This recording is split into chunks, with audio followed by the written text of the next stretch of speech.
Imagine picking up the Gospel of Matthew, one of the most influential texts in history. But have you ever wondered who really wrote it? Was it Matthew, the tax collector turned apostle, or someone else? How do we know this ancient book, passed down through generations, is authentic? And why is this gospel, more than others, so deeply tied to the prophecies of the Old Testament? Understanding the history behind Matthew's gospel might just changes the way you see your faith and deepen your connection to Jesus. So before we start, again, I ask for your support. Don't forget to like this video, subscribe to Pulot Aral, hit that notification bell so that every time I upload a video, you are notified.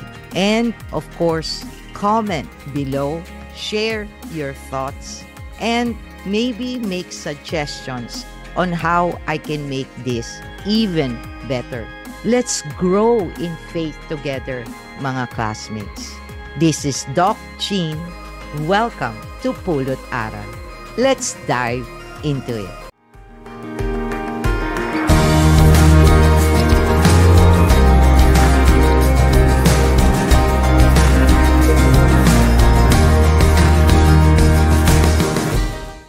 Mga classmates, if you have watched part 1, and I highly recommend to you to watch it first before you start this part 2, you already know the incredible transformation of Matthew from a despised tax collector to one of Jesus' closest disciples. But there's so much more to his story and the gospel attributed to him. If you haven't seen it yet, check out the part 1 after this video if you like to proceed on watching this one first. It sets the stage for today's deeper exploration. Matthew didn't just follow Jesus. He meticulously documented his life and teachings. Scholars believe the gospel was written between 80 and 90 AD, possibly earlier, before the destruction of the Jerusalem temple in 70 AD. The gospel captures the essence of Jesus' ministry, making it more than just a religious text. It's a historical bridge connecting the Old Testament and the New Testament. For centuries, the Gospel of Matthew, mga classmates, has been attributed to Matthew the Apostle. Early church fathers like Papias of Hierapolis, Irenaeus, Origen, and Eusebius all pointed to Matthew as the author of the Gospel of Matthew. His unique insights into the Jewish customs and teachings lend credibility to this traditional view. But, mga classmates, here's where things get interesting. Modern scholars question whether Matthew himself wrote the Gospel or if it was penned by a knowledgeable Jewish Christian scribe.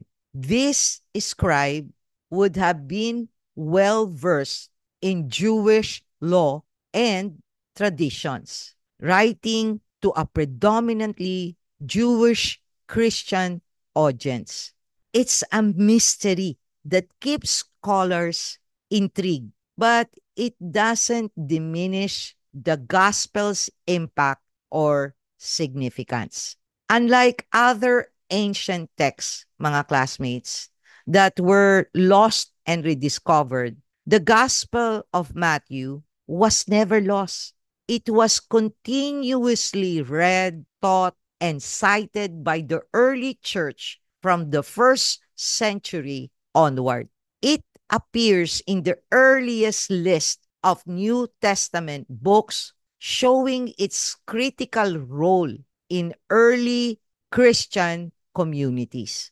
Manuscripts like the Codex of Sinaiticus and Codex Vaticanus from the 4th century provide nearly complete versions of the Gospel of Matthew. These ancient texts are vital, not just as religious scriptures, but as historical artifacts that connects us to the earliest days of Christianity. By the late 2nd century, Matthew's gospel was universally accepted as part of the New Testament canon. Councils like the Council of Hippo in 393 AD and the Council of Carthage in 397 AD officially recognize it, solidifying its place in the Bible we know today. Imagine the scrutiny, debates, and discussion that surrounded the gospel, and yet it stood firm, recognized for its authenticity, theological depth, and its role in connecting Jesus' story to ancient prophecies, mga classmates. Today, scholars continue to analyze the Gospel of Matthew, looking at its source, historical context, and theological themes. Whether attributed to Matthew, the apostle, a devoted scribe, the Gospel's value as a primary source of Jesus' teaching and the early Christians' worldview remains indisputable. About the Gospel of Matthew, Matthew's Gospel was crafted with a specific audience in mind, Jewish readers who were familiar with Old Testament scriptures. The structure of the Gospel is divided into introduction, teachings, and conclusions. Serves to prove that Jesus is the Messiah, the promised descendant of David, the new Moses, and Emmanuel, which means God with us. Did you know that 42% of Matthew's content is unique to his gospel? This isn't just retelling. It's an intricate presentation of Jesus as the fulfillment of Old Testament promises. Matthew's narrative weaves Jesus' life into the fabric of Jewish history. Matthew draws deliberate parallels between Moses and Jesus. Moses led Israel out of Egypt. Jesus was called out of Egypt as a child. Moses crossed the Red Sea. Jesus was baptized in the Jordan River. Moses received the law on Mount Sinai. Jesus delivered the Sermon on the Mount, setting new divine laws. This comparison goes beyond storytelling, mga classmates. It's a declaration. Matthew is telling his readers, Jesus doesn't just follow in the footsteps of Moses. He surpasses them. He delivers not just physical freedom, but spiritual salvation. Mga classmates, Matthew's gospel is structured like a well-crafted argument from Jesus' genealogy, proving his royal lineage, to his miracles, showing his authority, to his parables that reveal the secrets of the kingdom of heaven.